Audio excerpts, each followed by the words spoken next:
President is on a series of public meetings, and he is greeted this afternoon with his presence. So with that, I would like us to all stand and give him a long round of applause, please.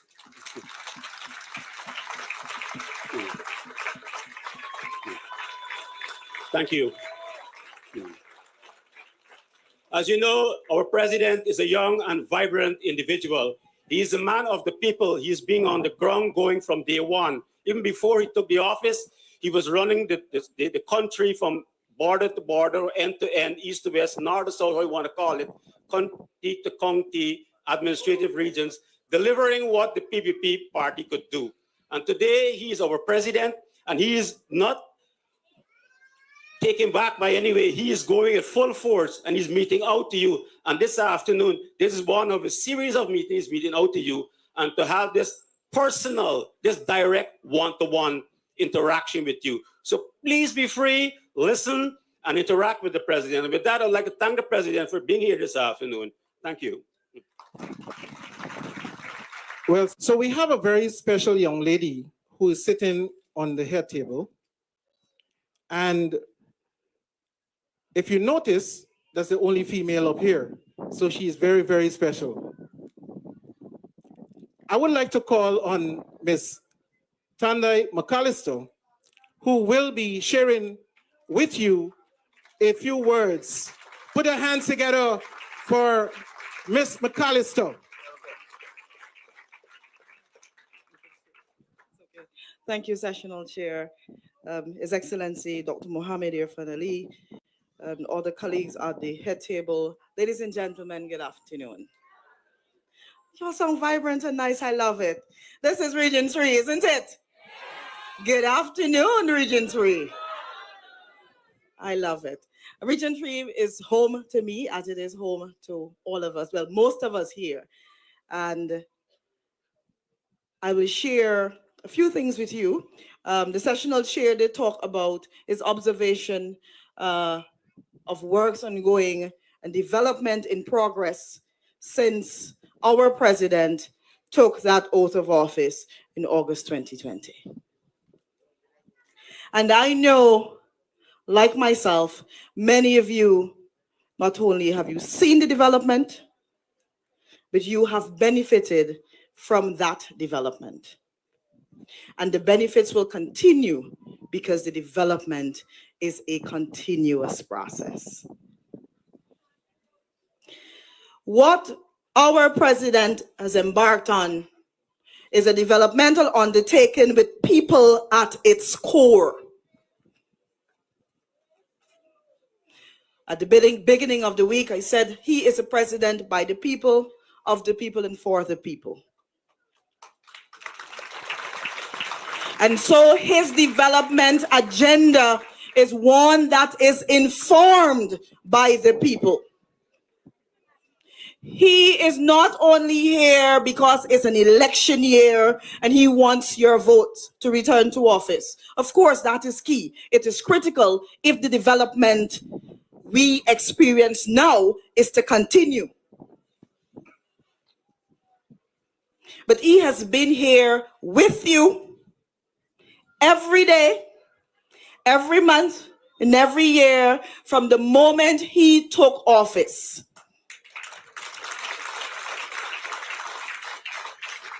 We do not have to sing "So Long I Ain't See You" because he is ever present.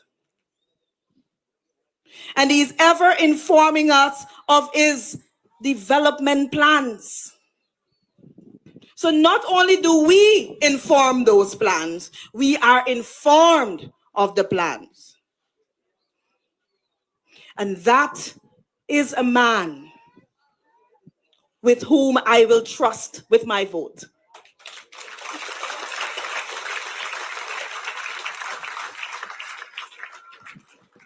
If you are loyal to this country, these 83,000 square miles that belong to us, then you will do as I will do and trust him with not only your vote, but with the future of this country.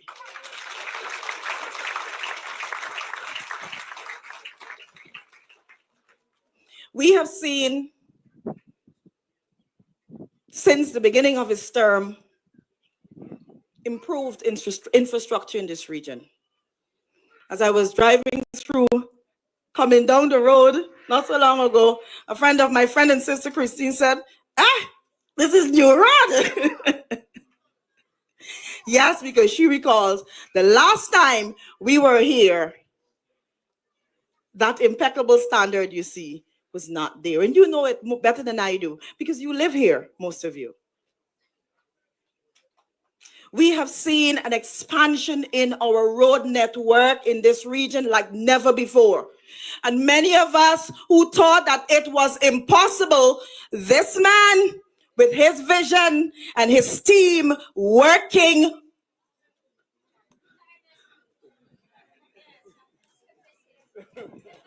tirelessly showed us that it is possible. I will not tell you more about the works that have been accomplished. The Honorable Deodat Indar is here for that, and His Excellency himself will tell you more about what future development we will see. We've all heard and we have experienced all of the announcements relative to the improvement of delivery of education. In fact, we have experienced that. The Honorable Priya Manichan spoke at length at all of our meetings. And those of us who follow the ministry's program, and those of us who have children at school, or we are teachers at school, we know how much education quality has developed. We know how much the delivery of education has improved. And something will be wrong with us if we put a stop to that. This is no time for stopping. This is the time for Guyana to reclaim her place on the global stage. This is a good time for us to be alive. A good time for us to celebrate being Guyanese. And a good time for us to join together to build this cooperative republic. I thank you. Give it up for Ms. Martin today. You know, they call us all sorts of things. They call us house slaves and all sorts of fancy rhetorics. But I want you guys to know, and even those out there, we are not house slaves. We are one big P.P.P. family. And raise the cup and let them see it. We are one big P.P.P. family.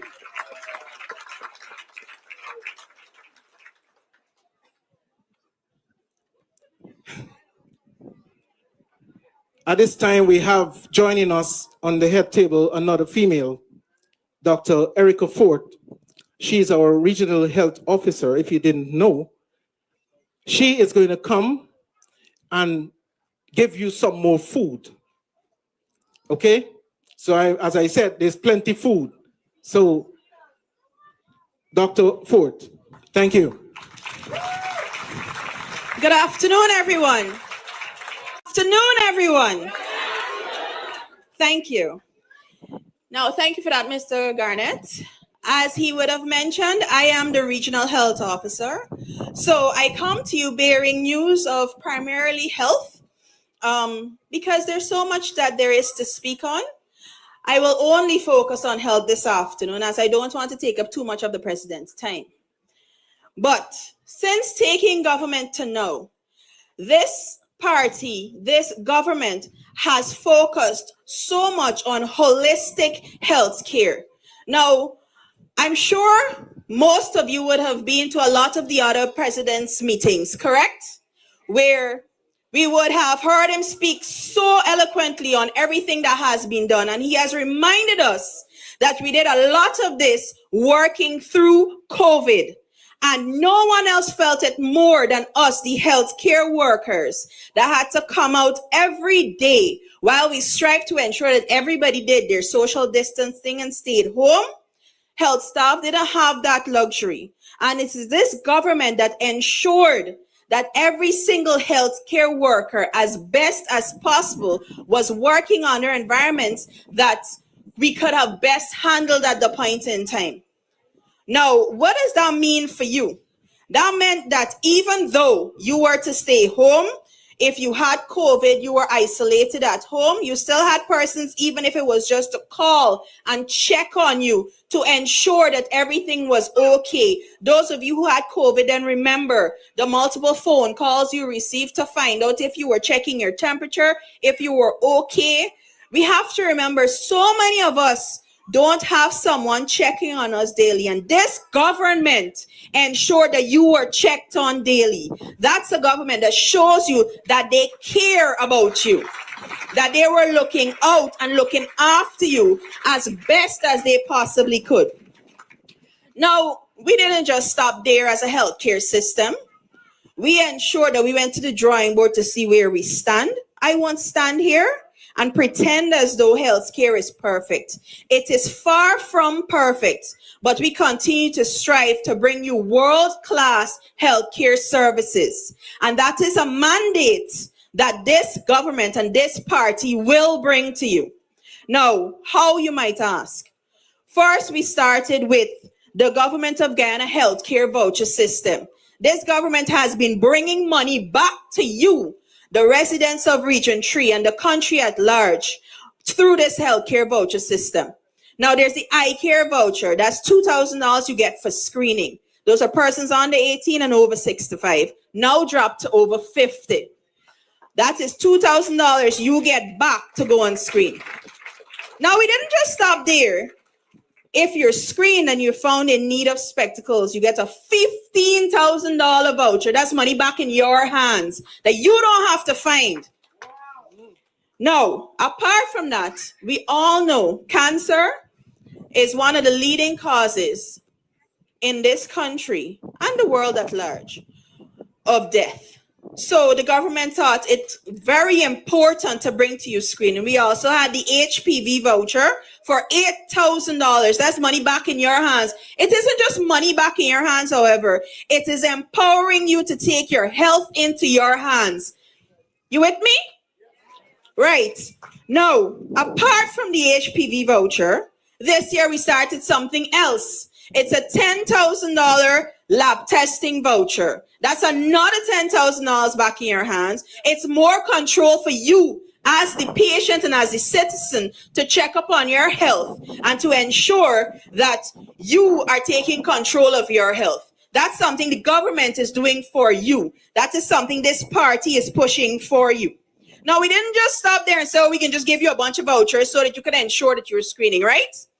All of you collected your vouchers, correct?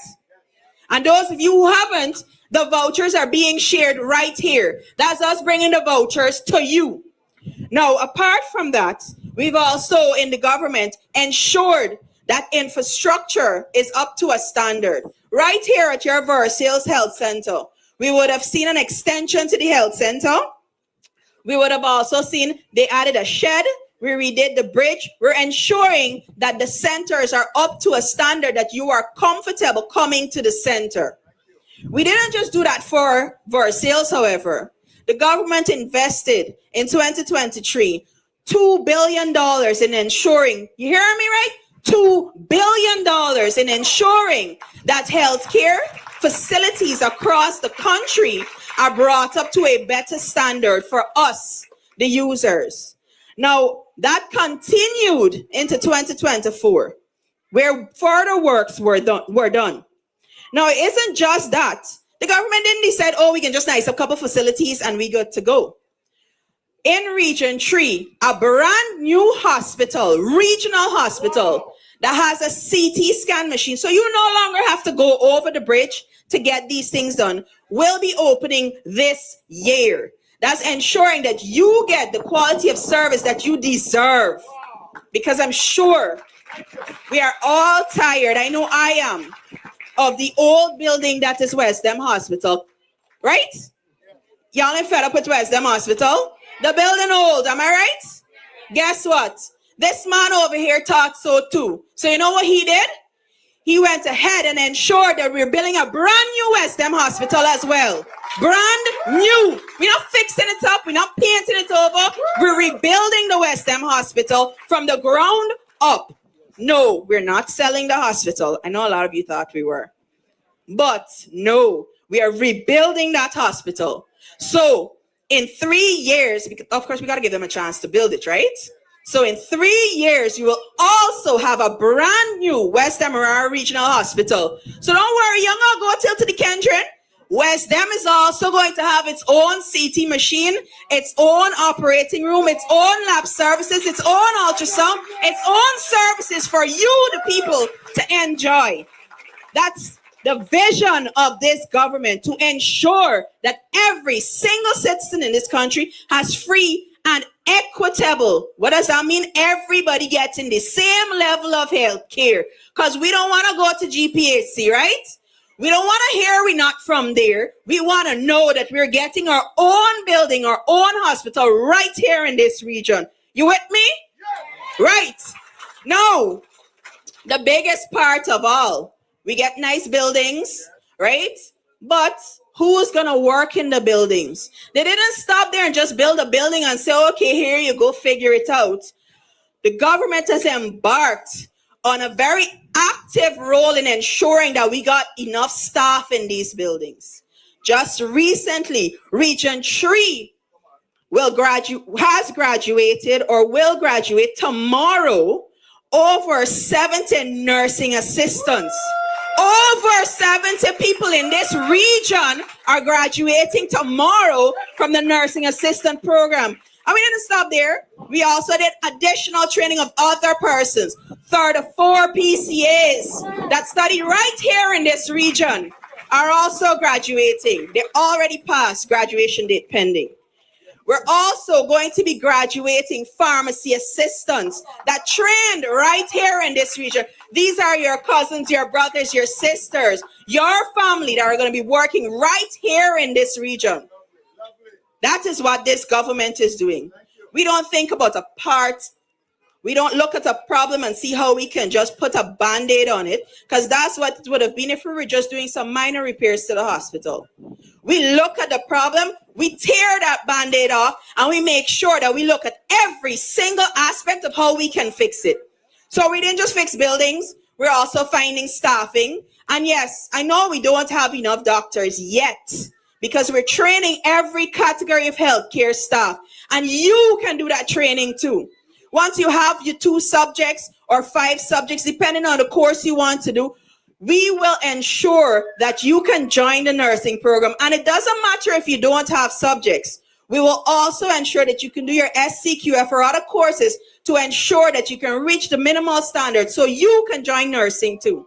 So there is a place for everyone in the region, right in healthcare. Right? That is ensuring that there is something for everyone in this country, in this region. You can work right here at home in your own region. So I promised I wouldn't be long, but those are just a few things right off the top of my head. Imagine in this 5 years that this president is going to push 10 years of working, where we will be in this country. I thank you. Yes, give it up, Dr. Erica Ford. Let's give it up for what the government has done. And give it up for Dr. Erica Ford, who is very, very, very dedicated. I will bring to you a young man whose office is always open. This is the only regional chairman that you can go and see 5 days of the week. Monday, Wednesday, Tuesday, Wednesday, Monday, Tuesday, Wednesday, Thursday, Friday. Okay? The only regional chairman that does this. I would like to introduce to you our own Mr. Inshan Ayub, who will speak to you, the regional chairman of Region 3. Thank you. Thank you, Chairman of today's proceeding, my friend Garnet.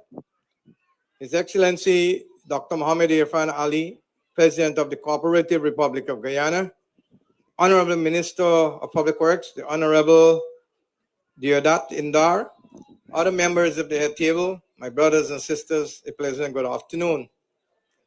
I said some time ago, and I think I need to repeat it, that in 2015, when we lost the election, and darkness has fell over this country, and Region 3 was no exception, and communities died sudden death, and all hope was lost. There was only one beacon that stood out, and we had to gravitate to that beacon of hope for our survival. And that beacon of hope was the People's Progressive Party C. Brothers and sisters, you agree with me, in those testing times, our great leaders from the People's Progressive Party C did not run and leave us.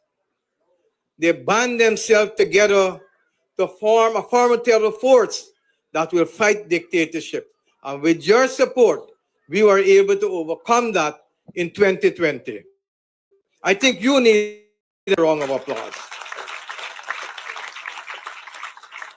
And as we sit here this afternoon and we reflect, we can confidently say that our trust in the People's Progressive Party C, under the leadership of His Excellency Dr. Mohammed Irfan Ali, is a rewarding one. Let us just reflect on this community. I just want to reflect on this community. And I can recall vividly, and you experience it, will see it more clearly than me, that when we just came into government and we visit this area, we walk in floodwaters. We were afraid to walk in some of the street because the water from the drains were evident on the street 4 or 5 inches deep. The Excellency walk here, the ministers walk here, and they took an oath that this here have to rectify itself. And today, as we sit, we can see drains, concrete drains are being established in this community. But I want to caution you, any caring government is like a caring father. They want to give their children everything, but they cannot give them at the same time, so they prioritize, just like a caring government. They want to bring all the necessary things to you that will enhance a better way of life, but they have to do it with priorities. You know, I sit today and I was talking to my colleagues. I said the amount of roads that has been done under the People's Progressive Party C and the amount that is slated to done, I said that when we came into government, we didn't inherit one good road. Not one good road. Because if you check the hundreds of roads that have been done and how much is slated to done, none good road that we inherited. And this community is no exception of those deplorable roads. Today, as we traverse here and come in, it is so relaxing. It is so reflecting that indeed we have a government who is delivering for us. And these development touch every single lives that in this community. Because if you're a baby, it enhances you to go for your clinic and whatsoever in a smooth way. If it's a pensioner, the good road enhances you to go to and fro so that you can transact your business. If you're a school child, it impacts on you positively. And that is under this government, in this community. We are actually getting stable electricity now in this community and across this region. And that electricity again impact on every human being that lives in this community. Better light for the mothers wake up in the night and make tea or porridge or whatever they have to give to the baby. Better condition for your children to study. Better condition for you that you can work late. You can do so many things late because we have stable electricities in this community. My brothers and sisters, water. One of the most important things in our lives is water. And there's a great improvement in the water system in this community. We cannot deny these facts. All these things are happening because we have a government who knows how and what to prioritize. This government prioritizes the most essential thing that will impact positively on the lives of our people. And in 4.5 years' time, this government were able to deliver all the things that I mentioned to you. Recreation facilities have been enhanced. A.P.N.U could not have given you one good road, much less drainage, roads, and water.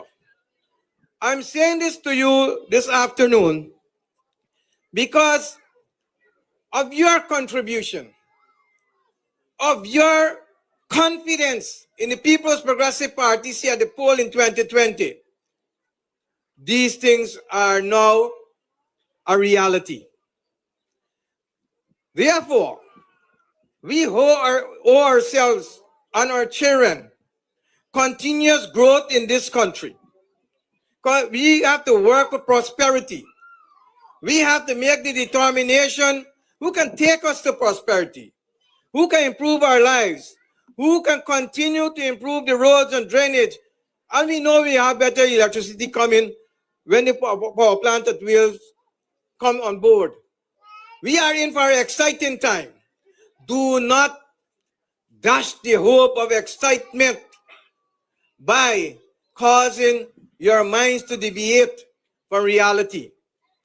The truth is, the fact is, the reality is that we can only see continuous growth and prosperity in this country under this leadership of His Excellency Dr. Mohammed A.F.C. Ali and the People's Progressive Party.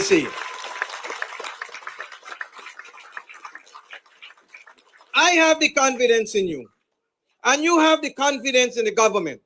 So together, we are going to put back His Excellency again as President of the Cooperative Republic of Guyana. And we are not doing that based on emotion. We are not doing that based on sentiment. We are doing that based on his track record that he has delivered to the people of this country. And we know he has the ability to deliver much more as the country starts to grow financially strong. We can look forward for a very exciting time, and we are looking forward for a very exciting time once again under his presidency. Thank you very much. Sure. We must not lose not one day of our life. We must continue to live happily and prosperously.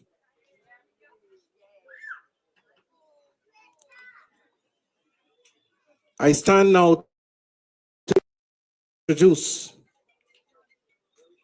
our minister, Devdat Indar, and he has a lot to offer to you this afternoon. Thank you. Thank you very much, my brother. Now, I intend to be very brief this afternoon because, you know, these meetings, they are the president's meetings. And, but I want to add 2 cents.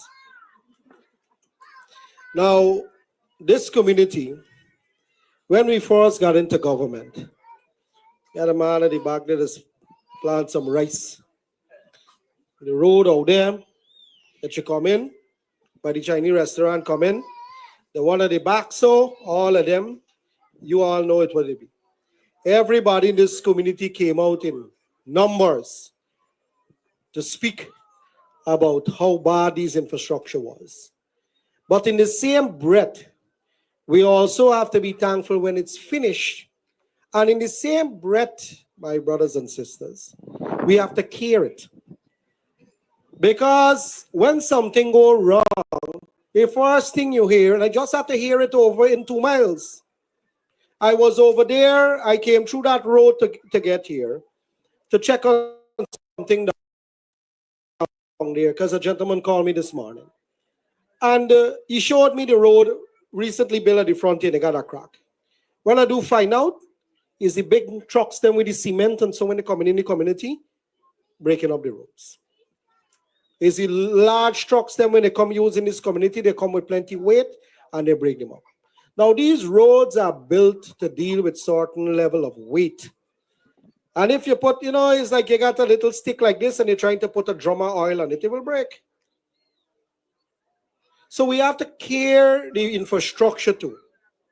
And we must be able to, when people are doing it, you must be able to tell them, so then what you're doing is destroying an infrastructure that is benefiting the whole community.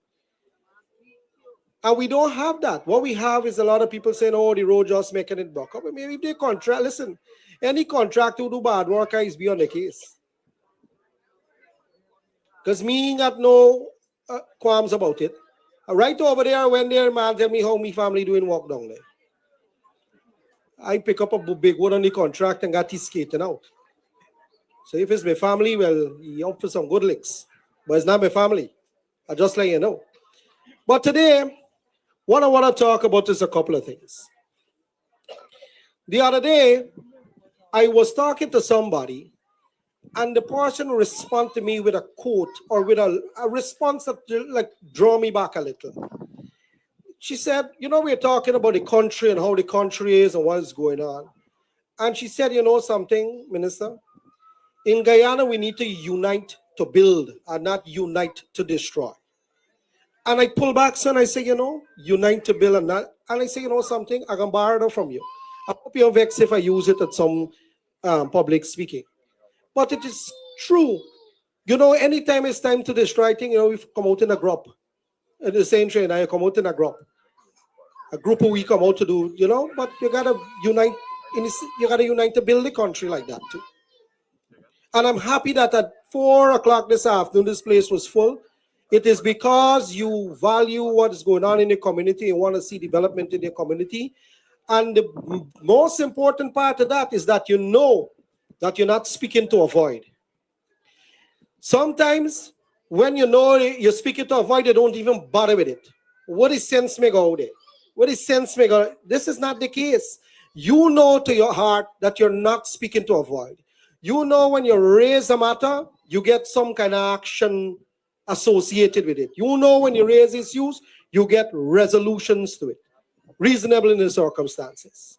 Now, I want to say that the president, when we were doing the manifesto, he put out the manifesto, he said, and I said this when I was at Lenora by Council Park a few meetings ago, maybe about a month ago. I said, when he said that he's going to do 50,000 house lots in 5 years, the A.P.N.U, A.F.C people started laughing at him. When he said, when he was in opposition, he said that the backlands and Eccles can become the frontlands, the people started laughing. When he said he would have get 50,000 jobs in the first term, the people started laughing, man. Now the proof of the pudding is always in eating. The proof of the pudding is always in eating. Go now at the back of Eccles and try buy a piece of land. Go first, you got done for sale. And if somebody bend their arm behind the back, you don't want to hear the price. I tell you, walk with your line McCall the same time. Walk with your line McCall because that is what you're getting. On the jobs matter, right now, you can't find people to work. Just go try to find an electrician or a plumber or somebody to drive a truck. Or try go look for one, see if you go find. If you find one, you're lucky more than me. The house lots. In 4.5 years, 41,000 done give out. And watch, Colin, just right now, we have about 3,000 people park up down there since morning looking for house lot. Because you know why? They know when they come, they get in something they are not speaking to avoid. They're speaking to a place where they know they get response. Now, trust is an important thing when you're selecting a leader of your country. In selecting a leader of a country, you got plenty of them. They may want to associate themselves with whatever party they're coming from, If you ask them which party they want to be president, if you ask them which party they don't want to tell you, they try to meander around the question.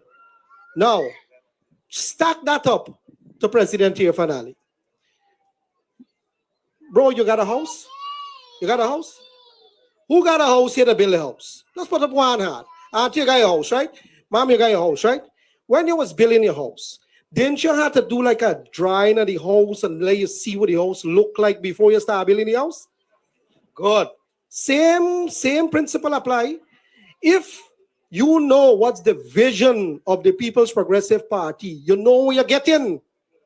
Not the rest of them who never have nothing to tell you what you're getting. Every time you ask them, they got some plan in their back pocket, or they never got nothing to tell you. What are you getting? If I give you my vote, they don't have nothing. And whenever they do present it, it is lacking in many, many shape and form. So just like you build in your house, you see the design of what you're getting. It's the same way the government operate. We tell you our manifesto, everything that you're getting. If we tell you you'll get cash grant, you got the cash grant. If you tell you your children's school grant will be restored and double by 5 and so, come May 12th, Ministry of Education start giving your children the grant. If we tell you old age pension, the pension gonna double, the pension double. If we tell you we're going to increase the disability grant, or we call public assistance, it happened. If we tell you we're going to give you a house lot, it happened. So we're telling you we are getting up front. We're showing you the picture of what you're getting up front. If the president tell you that you're going to get a harbor bridge when he was in opposition, look what's going on with the harbor bridge there. Look what, and I remember, brothers and sisters, I remember when we went in government, he called me and said, let me go down and check the alignment where this bridge going to drop. We know upon this one said they got to drop somewhere by La Granja, but we on the other side, we're trying to find out. The president of the country jump a big drainer from this late, then by his fall in the thing too. But what I'm trying to say is this is not a president who's sitting in an office as an armchair general, aloof from people. He's here. He's there and he's everywhere. Look who he went up in Region 6. Now, I want to tell you one last thing about leadership. There's 3 aspects of leadership. When they fail, you have mass casualty in a country, economic collapse in a country, starvation in a country, and you can check it with anywhere else. 3 things. And I want to make sure I get it right. The wording, I want to make sure I get it right. So I'll tell you. The first one, and I think I mentioned this at the Lagrange meeting. The first one is a man with untamed passion of a gifted man. If you have a man that is gifted, but he have untamed passion, he's quick to get angry, he got some kind of fetish with him, something goes wrong with him, it will go wrong with him. The second thing that a man feels as a leader is that the wanton power of a privileged man. Now, the wanton power of a privileged man who got power, he don't care nothing what going on around him. He know he have power and he exercising the power. Now, if you bring a clown into a palace, the palace is going to become a circus. That is the truth. And the last thing is the unteachable temperament of a man who possesses a promise. Now, I want you to stack up all 3 of those things. The unteachable temperament of a man with a promise. When you're unteachable, mean your hard days. When you're unteachable, it mean you know everything. You are sun, the earth, and the rain all in one. You believe that you're everything and you stand above everybody. So nothing that the little girl can come or this auntie or this uncle could come and teach you. You believe you know everything. No, nobody's all-knowing except God. Stack those 3 things up against our president. First, he's a man always keeping Roji fast. He go to Ali. You know this president is who. There's no shyness about it. He's a man of God. He's a man who, the minute you walk into a church, a masjid, or a mandir, the minute you step foot inside, you know that there's something greater than you. That means you're humble. That is the first thing. The second thing is that this president here listens.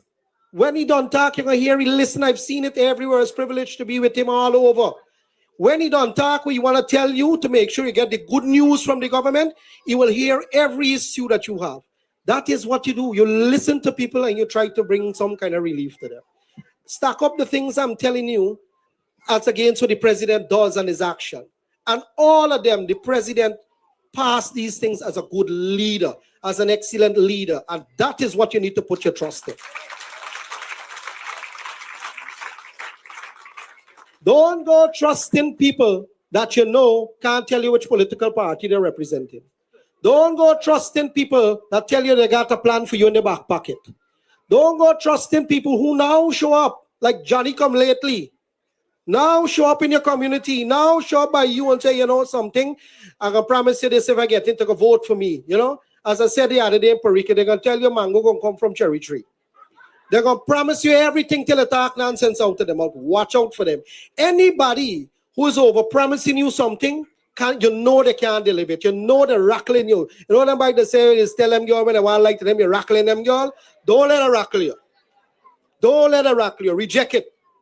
You have a man here who have a proven track record of delivery of everything he said. Every promise that he made, delivery of all of them. Every single, look, all your roads, your bridge, your community ground, everything is being built. All the hospitals, all of the soft services that government do through the Human Services Ministry, Education Ministry, Health Ministry, every single thing has been delivered to you. Nothing is held back. Look at all of that. But listen, this is the president's meeting. I want to thank you all for coming out on this afternoon. I see you all come out in numbers. Thank you very much for listening to me and paying some attention, but God bless you all. And it's the Holy Week, so thank you. God bless you. And now the Excellency, a true visionary for this nation, Dr. Mohammed Irfan Ali. Thank you. Thank you, comrades. Thank you. Thank you. Thank you. Please have your seats. Thank you. Today, I'm here once again with a team of highly motivated individuals in service to you, the people of Guyana. Today, I'm here again to exercise responsibility for the improvement of your life, for the continued advancement of your development, your community development, and for the continued building process of a prosperous future for all of you, your children, and the generation ahead of us.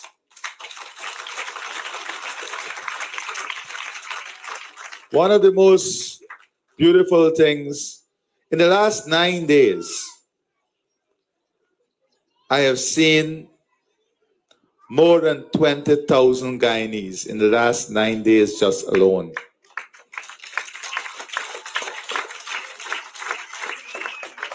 And the team would have dealt with more than 2,000 personal issues so far, and they have already completed more than half of those issues. That tells you about a results-oriented government, a driven team, driven with a desire to serve, driven with a desire to succeed, and driven with a desire of building a stronger and more united Guyana. And Indar and everyone can speak about all the beautiful roads, the improved drainage, the new buildings, the enhanced education and opportunities for our children. And that is there for you to see. But equally, in the last 4+ years, we have championed relentlessly the message by action in building and bringing people together under the umbrella of one Guyana. And one of the most beautiful things about the last couple of weeks that we're out is that when you come to the meetings and you look around, you cannot help but seeing all of Guyana united in development, united in prosperity, united under the umbrella of one Guyana. And for me, what is most pleasing is that they're united in their voices in support of the only national party, the People's Progressive Party. And it is this unity that must take us forward to resounding success. A success that must be so resounding that there will be no other choice but to embrace a unified future for a prosperous Guyana, because that is what we want.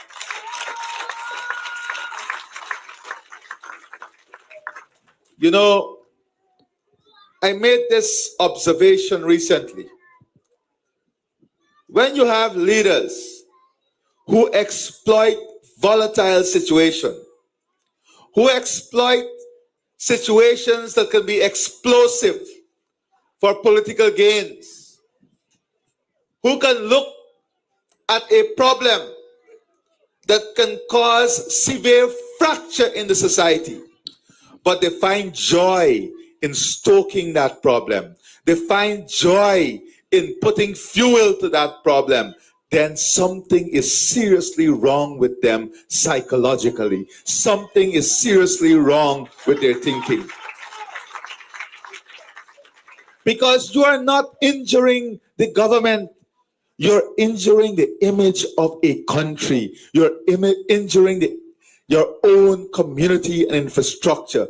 And such leadership has no place in the future of our country. Responsible leadership is about responsible actions. It is about responsible behavior. It is about addressing in a responsible way the issues and challenges that we face individually, collectively, and nationally. And in that responsible leadership, I can point to you to all that we have done. But I want to remind you about something important in Dar touched on. And that is, you must be sure about who you trust with your future. But there is a way in which you can test who you can trust with your future. You see,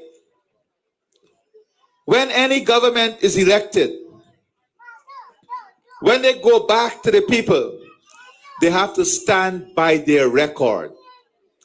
They have to defend their record.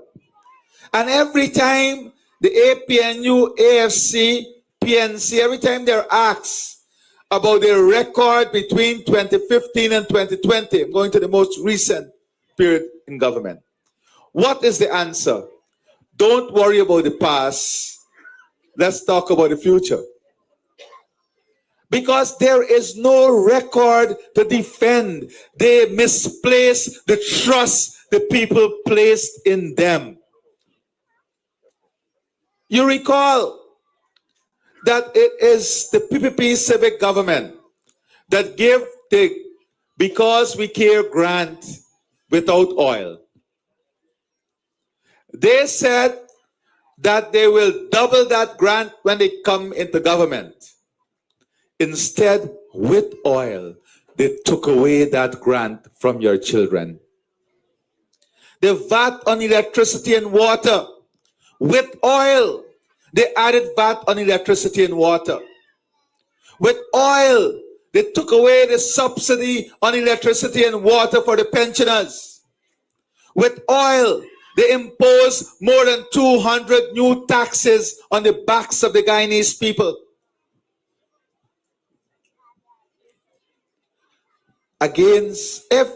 With oil, they closed the sugar industry. They promised the rice farmers $9,000 per bag. In office, they said rice is private business. They promised to double the public servant salaries. They promised to create jobs. In office, they said they're not responsible for the creation of jobs. So there are enough examples in their most recent stint in government. There's enough examples there to show you that you cannot trust them because they have betrayed every single commitment and promise they made to the people. On the other hand, you have a government that has fulfilled every single commitment in the manifesto and is now delivering beyond and above the manifesto.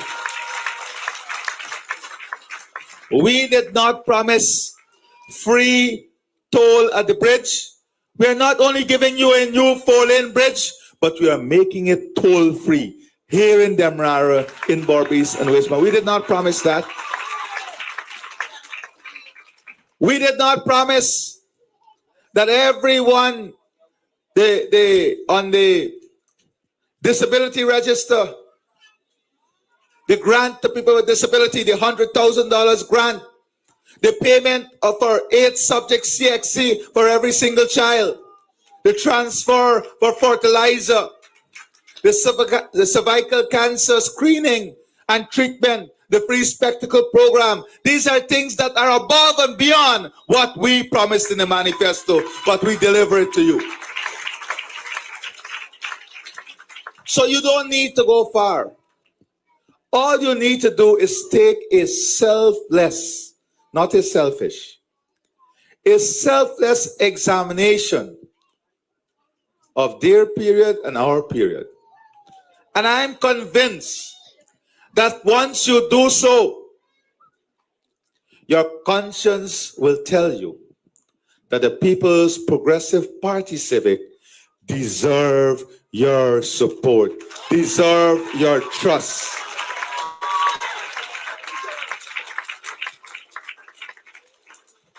And when I was preparing for this meeting, I called up many people, because we are not here just to speak about the development. We are here importantly to address concerns. And I recall that when we just came into government, I visited. And when I was talking to local leaders and regional and national leaders, they were finding it difficult to tell me what the challenges are, because of the level of investment we have made in every single community: roads, drainage. But there are some things that we are doing that is of priority to you also, because everybody wants to live in a secure environment. You want to live in an environment in which you can trust the drivers to do what is right when they drive on the road and not kill your family and friends. So what are some of the things we will do for a safer society? So I want to assure you that whether you are from Parfaith or Good Fortune or the surrounding areas in this NDC, that we have launched a program through which we'll be putting lights on every single street, every single pole, in every single street, and on every highway.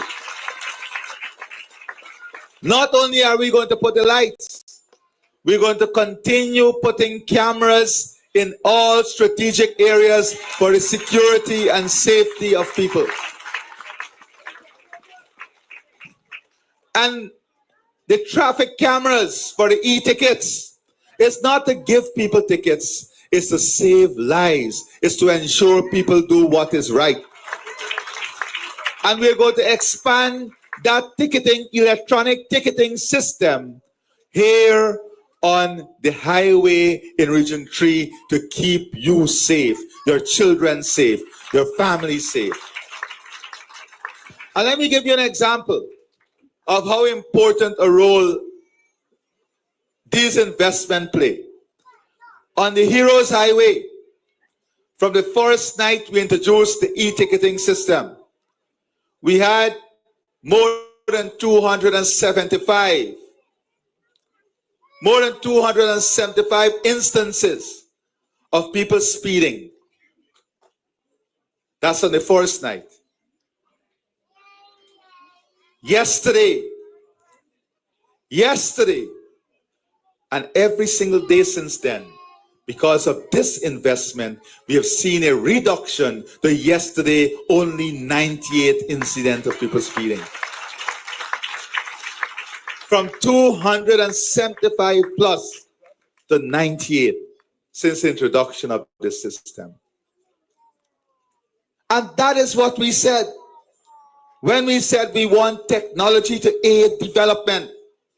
So here in your communities, although you can't raise these challenges, I am telling you that a safe community, safe country project will be expanded even more within this NDC, and you will have your street lights within the NDC. And because this NDC has such an expansive area, a very big area that you have to cover with power, faith, harmony, right, Chairman? We are going to, through the NDIA, place a mini excavator in your communities full time to maintain the drainage within the NDC.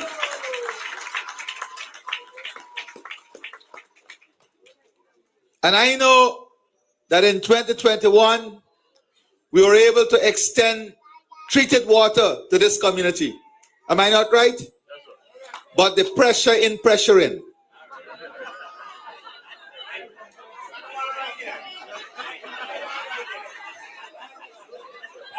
You see, we don't hide from challenges.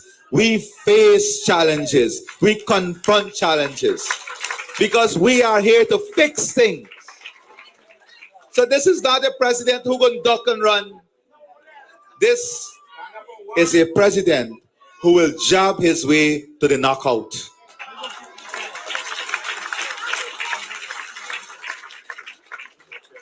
And we have understood this problem.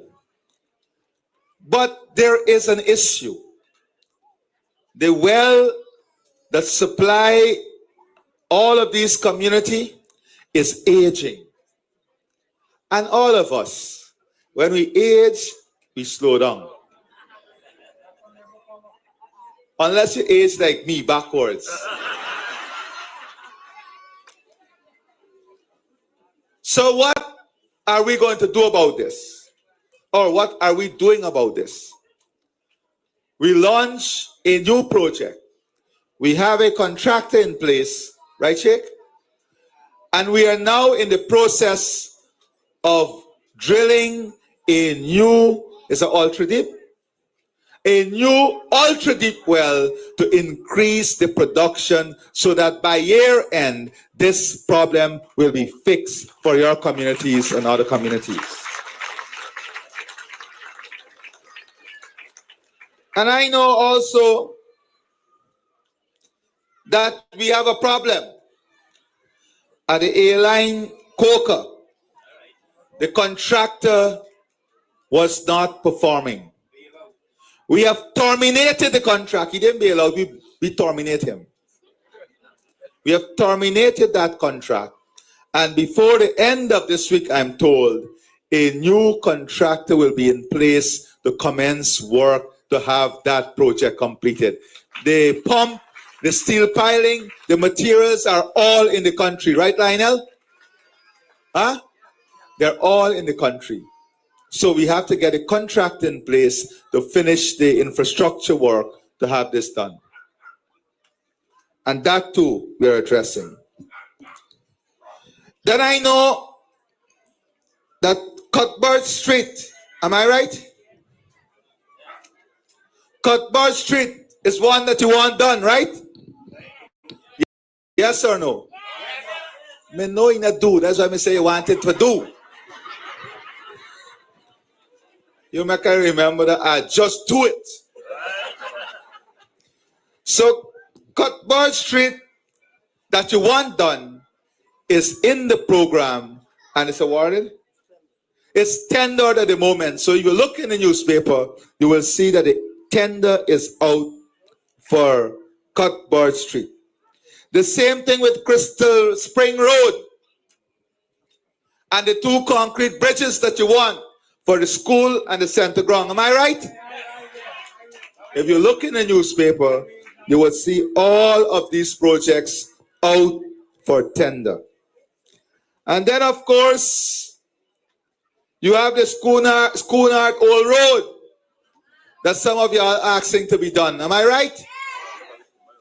Well, I've asked the engineer to look at the Schoonard Old Road and to let us see how we can get this done in the program also.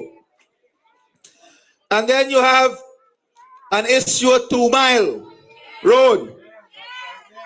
Wait, here you got some big boy there blocking up the road and cussing up the resident. Am I right? Where the commander?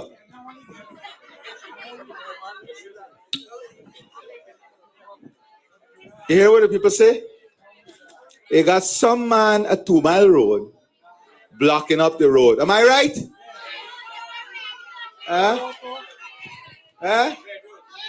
Red Road? So it's 2 Mile and Red Road? So, Commander, them ladies, they look like they're in a war with me. So you better go check 2 Mile Road and Red Road and see who's blocking up the road and deal with the situation. That is your duty and responsibility. That does not depend on the president to come here and for the people to raise it with him. If we are riding through the community and looking through the community, you will see these problems. Fix it. Fix it. Fix the sore. Fix it before it turns. So, I've already told you, I hope a motorbike left already. Because they can't complain. They have all that is required now. I've also said that in all of these communities that are so large, that we have to put the containerized police outposts for community policing and our regular police to work in these communities. Yes, Auntie. Auntie.